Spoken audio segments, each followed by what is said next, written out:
Chesterfield brings you Dragnet. Put a smile in your smoking. By Chesterfield. So smooth, so satisfying. Chesterfield.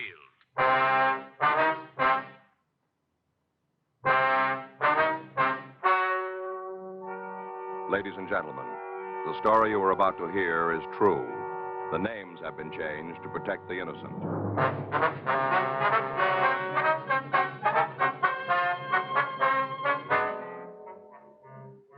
You're a detective sergeant. You're assigned to burglary detail.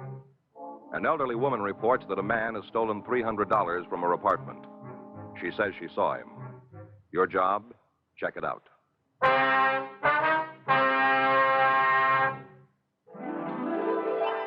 Put a smile in your smoking. Next time you buy cigarettes, stop. Remember this. In the whole wide world, no cigarette satisfies like Chesterfield. Put a smile in your smoking. Instantly, you'll smile your approval of Chesterfield's smoothness. So smooth, so satisfying. You want them mild. We make them mild.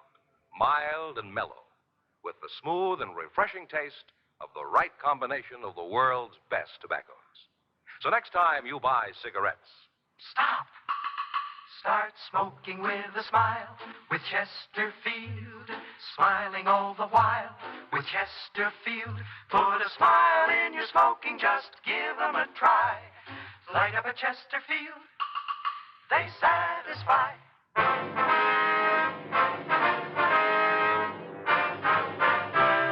Dragnet, the documented drama of an actual crime. For the next 30 minutes, in cooperation with the Los Angeles Police Department, you will travel step by step on the side of the law through an actual case transcribed from official police files. From beginning to end, from crime to punishment, Dragnet is the story of your police force in action.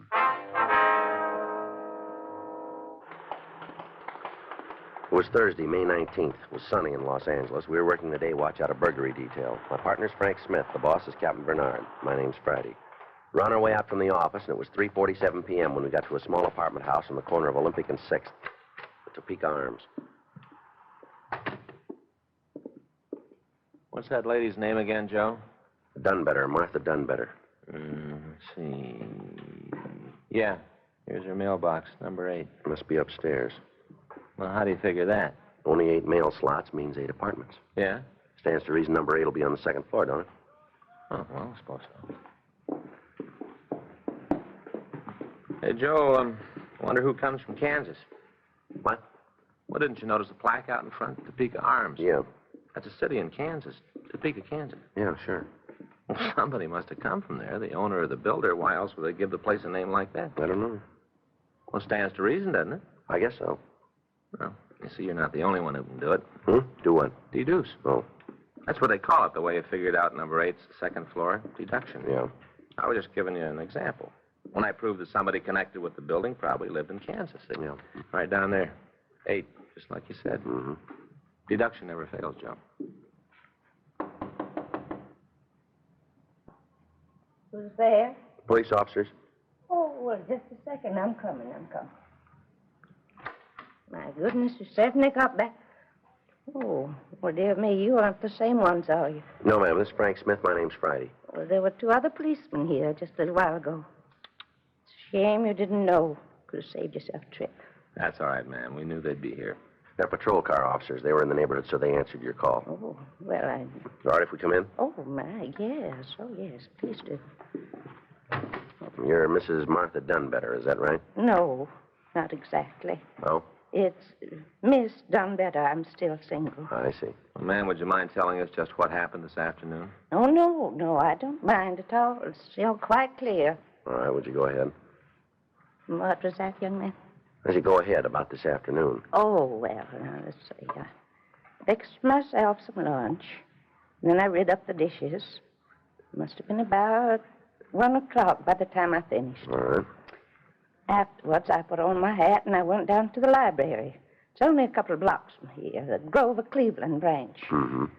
I took back my books and checked out 2 fresh ones. All right. What happened next?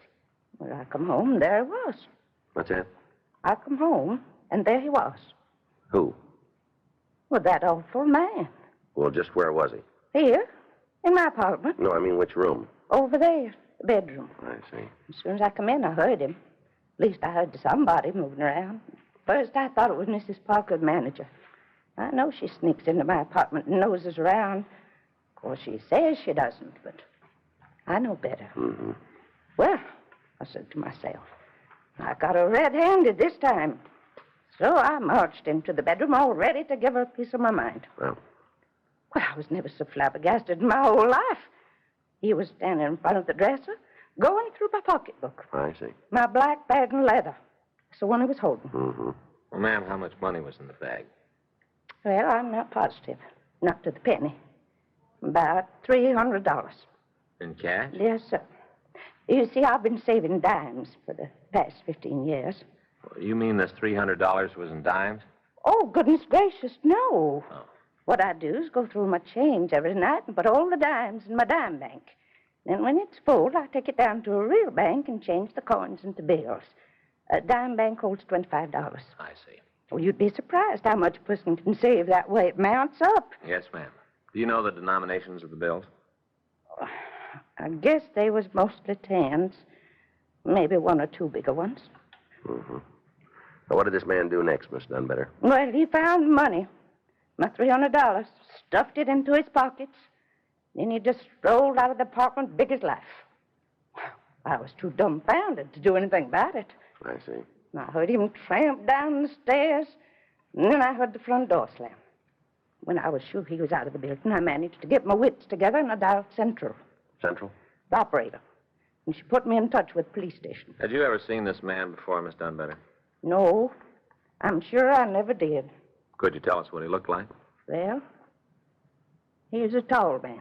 How tall? Big as you, I'd say. Mm-hmm. What color hair, please? Dark.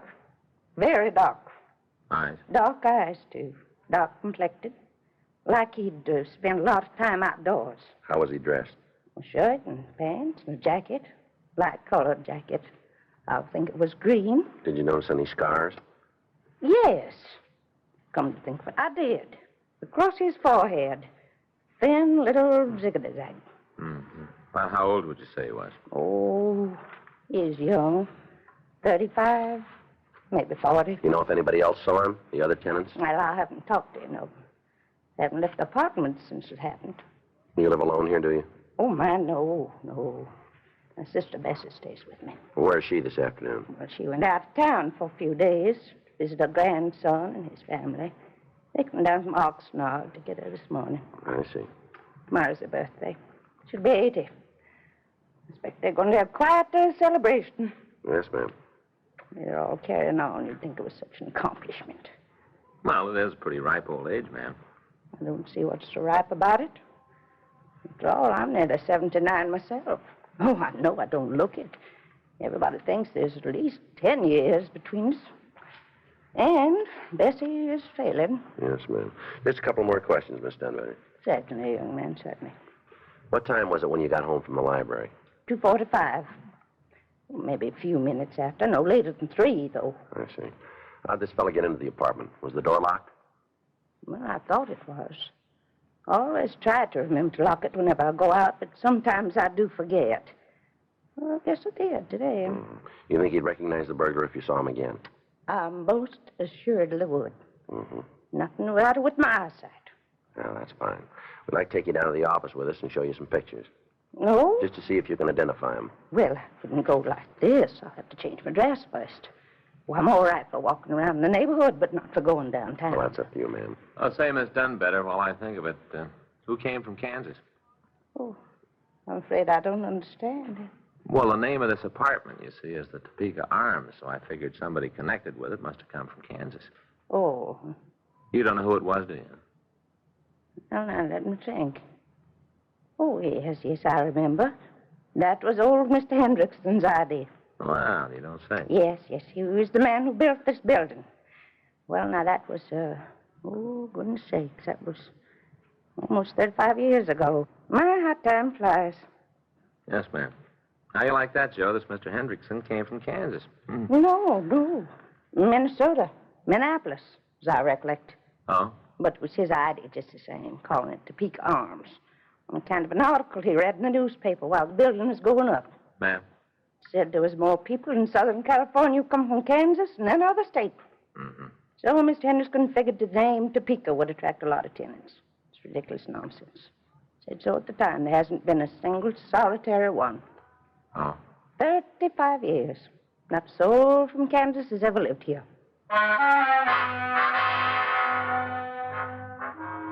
4:05 p.m. Frank and I put in a call to the crime lab. While Miss Dunbetter changed her dress, we checked the other apartments to see if anybody else had seen the burglar. Only one tenant was in. Mrs. J.T. Blade, apartment 6, informed us that she'd been out marketing at the time of the crime and had just returned home.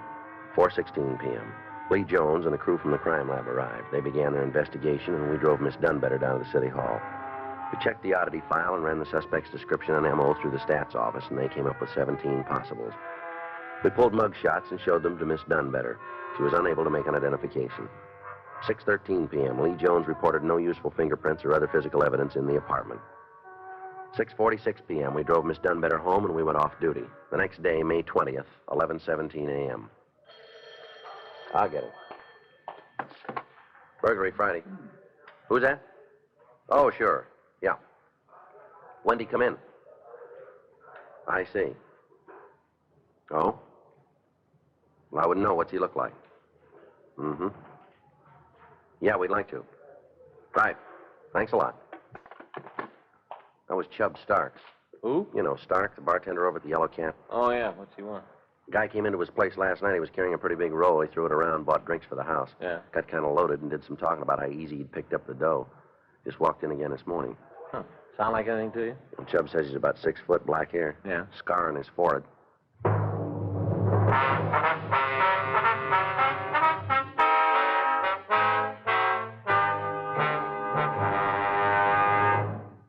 Put a smile in your smoking.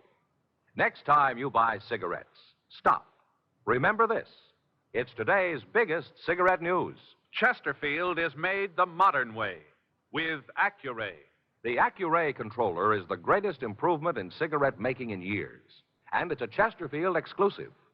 This amazing quality detective electronically checks and controls the making of your Chesterfield, giving a uniformity in smoking quality never possible before. So buy Chesterfield today. For the first time, you get a perfect smoke column from end to end. A perfect smoke column from end to end. From the first puff to the last puff, your Chesterfield smokes smoother. From the first puff to the last puff, your Chesterfield smokes cooler. From the first puff to the last puff, Chesterfield is best for you. Next time you buy cigarettes, stop. Remember, Chesterfield is made the modern way with Accuray. Put a smile in your smoking, just give them a try. Light up a Chesterfield, they satisfy.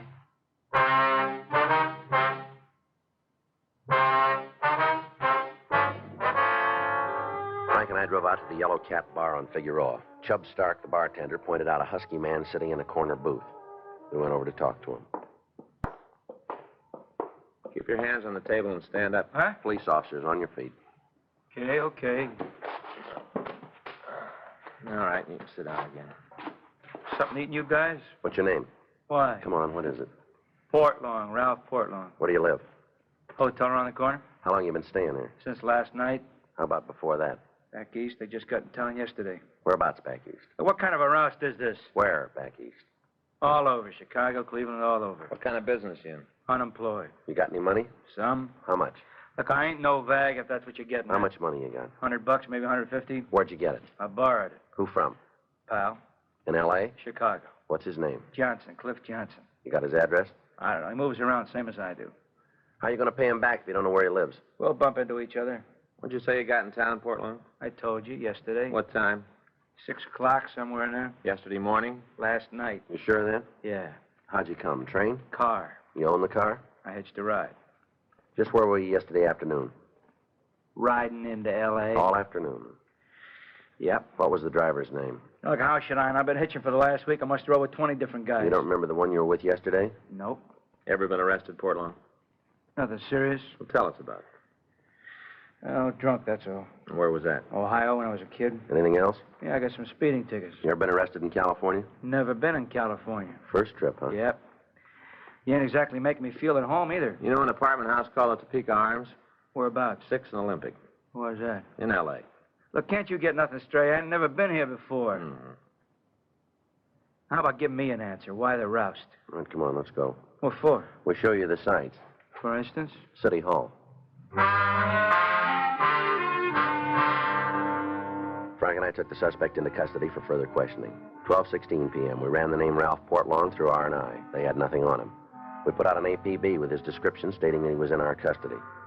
The bulletin requested any information about the suspect and was marked attention Chicago PD and Cleveland Police Department. 2:18 p.m. We again interviewed Portlong.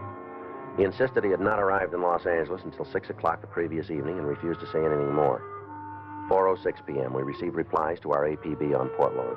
Chicago reported 2 convictions for grand theft auto, and Cleveland reported 1 conviction for burglary second degree. We telephoned Miss Dunbetter and arranged for her to attend a special show-up at the main jail. 6:17 p.m. The show-up was completed, and Frank and I took the victim back to our office.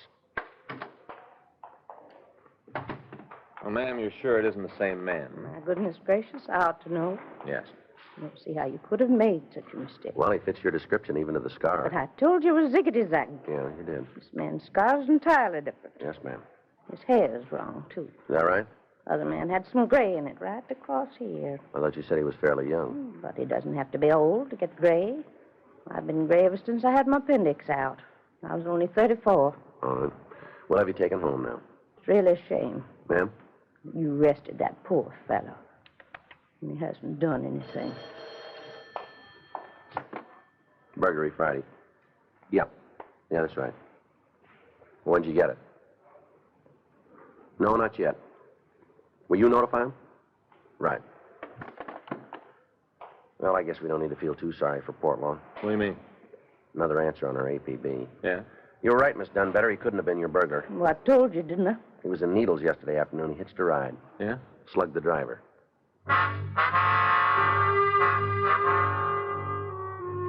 Ralph Portlong was held pending arrival of authorities from Needles. The investigation of the apartment house burglary continued.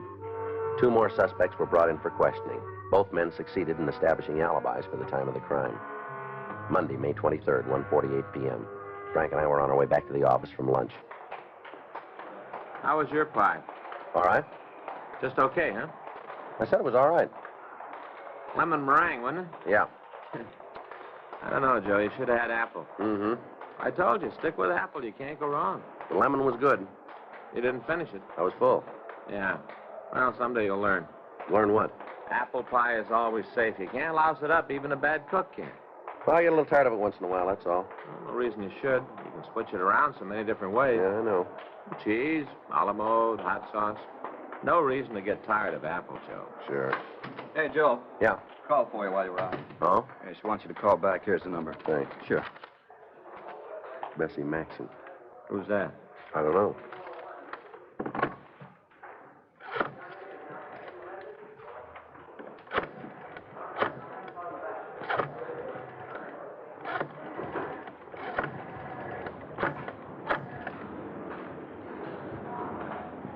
Mrs. Maxon? There's the police department, Sergeant Friday. Yes, that's right. We were the ones. I guess we can. Well, is something wrong? You sure of that? All right away. Thank you for calling. Goodbye. Miss Dunbetter's sister, she just got back from Oxnard. Yeah? She says it never happened. What do you mean? The burglary. Says her sister made it up.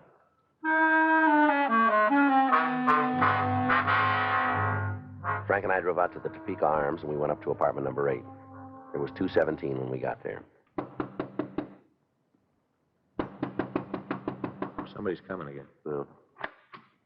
Well, what is it? Ms. Maxon? That's right, that's right. Well, my name's Friday. I just spoke to you over the telephone. No, yes, of course. This is Frank Smith. Oh, how do you do? I do, ma'am. Come right along inside. Thank you. I just don't know what to say. I suppose it's all my fault for going out of town. Should never have left Martha alone. Might have known she'd be up to something. Are you positively sure about this, Miss Maxon? About what? About what? That there wasn't any burglary? Oh, Never in a million years. Well, your sister gave us all the details. Play acting, that's all it was, play acting. She's done it all her life. Oh, I see. You mean Miss Dunbetter isn't... My sister is as sane as you are, if that's what you're driving at. Well, then why'd she tell us that story, do you know? Haven't got the vaguest notion. She simply won't give me any explanation. Oh, I see. If the story was true, why won't she face me? Why is she hiding? Hiding? The minute I told her I was going to call you, she locked herself in the bathroom. Is that right? Been in there for 2 hours now. She simply refuses to come out. Well, we'd like to talk to her if we can. Yeah, I'll try again. The fact that you're here may have some influence. You think we're getting a runaround, Joe? Sounds that way, doesn't it? Yeah. Martha? Martha, you come out of there this instant. Martha Dunbetter, do you hear me? The policemen want to talk to you. Now come out. The police are here. I won't. I won't never come out. I never heard of such childishness. You see, I'm not able to do a thing with her. Yes, ma'am. Maybe if you speak to her, she'll come to her senses. All right. Oh, sister carrying on like this. I don't know how I'll ever be able to hold my head up again. It's scandalous. Miss Dunbetter, this is Sergeant Friday. Miss Dunbetter, will you come out so we can talk to you? Miss Dunbetter?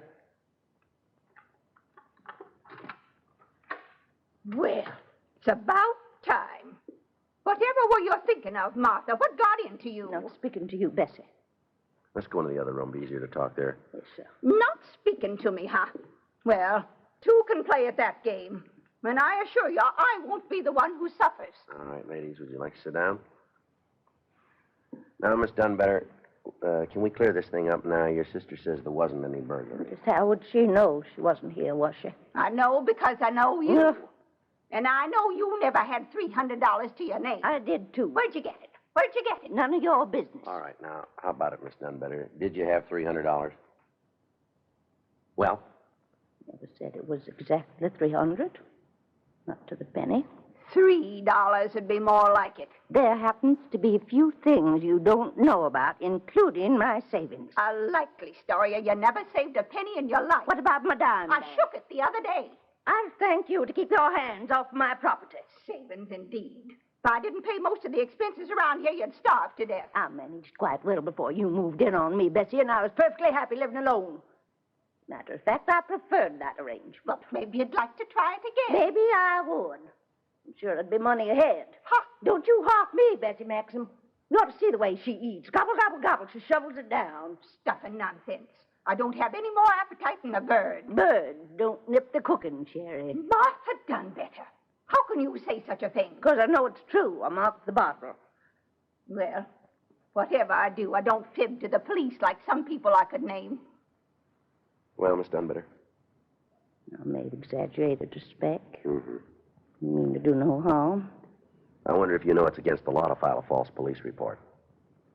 Against the law? There. You see? You're going to jail. I knew it'd happen. I knew that sooner or later you'd disgrace all of us. Why'd you do it? You must have had a reason, ma'am. I won't tell you. Not in front of her, I won't. Oh. Well, now, let's see. Would you mind waiting in the other room for a couple of minutes, Miss Maxon? I most certainly would. We'd appreciate it if you would. No, very well. Very well. You'd think I was the criminal around here. All right, Miss Dunbetter, tell us now, will you? It's very difficult to explain. Well, give it a try, will you? You see, it was all on account of her, Bessie. Go ahead. Started when we was little girls. It's because she's older. She's always lording it over me. Mom and Daddy always gave her everything first. Hand-me-downs, it's all I got. Bessie's hand-me-downs. I see. And when we grew up, I couldn't push myself very much. She's just the opposite, belle of the ball. She had a pick of all the young gentlemen in town. The only time they'd take me out was when Bessie was busy. I don't think she didn't let me know that I had second choice. The only reason she married Horace because he took a fancy to me.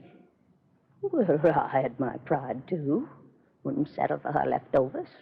That's why I stayed single. I see. Least she could have done was name one of her little girls after me. After all, I'm her only sister. Well, Miss Dunbetter, you still haven't told us why you reported the burglary. I'm telling you. Yes, ma'am. On account of her birthday. Well, that was the last straw. She hasn't talked about anything else for months and months. It's 'cause she's 80 years old, you'd think she was the Queen of Romania. A picture in the paper, people making a fuss about her. Well, I made up my mind that for once in my life someone was going to make a fuss about me. I see. To tell you the truth, I'm not a bit sorry I did it. I mean, yes, I should be sorry, but I'm not. I really enjoyed myself. And all those questions you asked me, like I was somebody. My name was in the papers, too. First time it ever happened. Strange when you come to think about it, to live 79 years without ever seeing your name in print. No, but that wasn't the best part. Ma'am? The best part was Bessie not being able to horn in and take all the credit.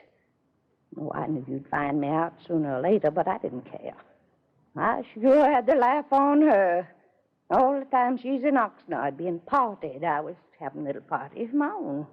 Yeah. Well, you know, you didn't need to put us through all this, Miss Dunbetter. You're almost 80 yourself. It's over a year away. When you're my age, you can't be sure of anything. Yes, ma'am. Besides, even when I'm 80, Bessie will still be ahead. How's that? She'll be going on 90.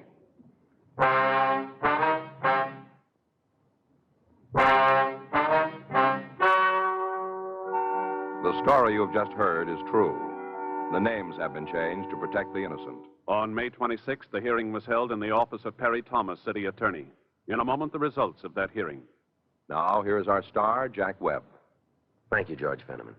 Put a smile in your smoking. Buy Chesterfield. It's the best cigarette ever made for my money. Smooth, satisfying, mild, and mellow. Believe me, in the whole wide world, no cigarette satisfies like Chesterfield.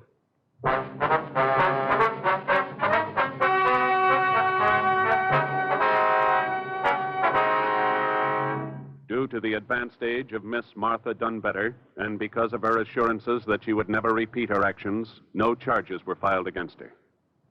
Better schools build better communities. Join and work with your fellow citizens who are actively seeking to improve educational conditions.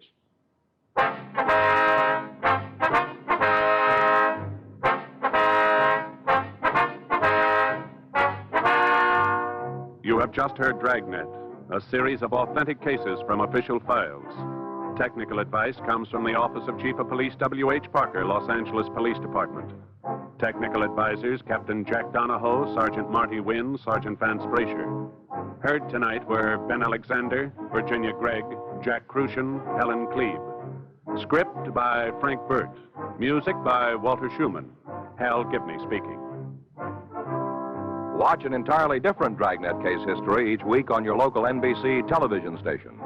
Please check your newspapers for the day and time. Chesterfield has brought you Dragnet, transcribed from Los Angeles. This is it, L&M filters. It stands out from all the rest. Miracle tip, much more flavor. L&M's got everything. It's the best. Yes, L&M's got everything. The miracle tip is white, pure white, to give you the purest and best filter. And you get a rich, good-tasting, fully satisfying smoke from L&M's highest quality tobaccos. Buy L&M, America's best filter tip cigarette. It's sweeping the country. One man stands between death and 10 people on TV's new dramatic program, Mr. Citizen. See Edward Binns star in the true story, Terror on Jackrabbit Hill. Check your local TV listings for Mr. Citizen. Hear Dragnet next week, same time, same station.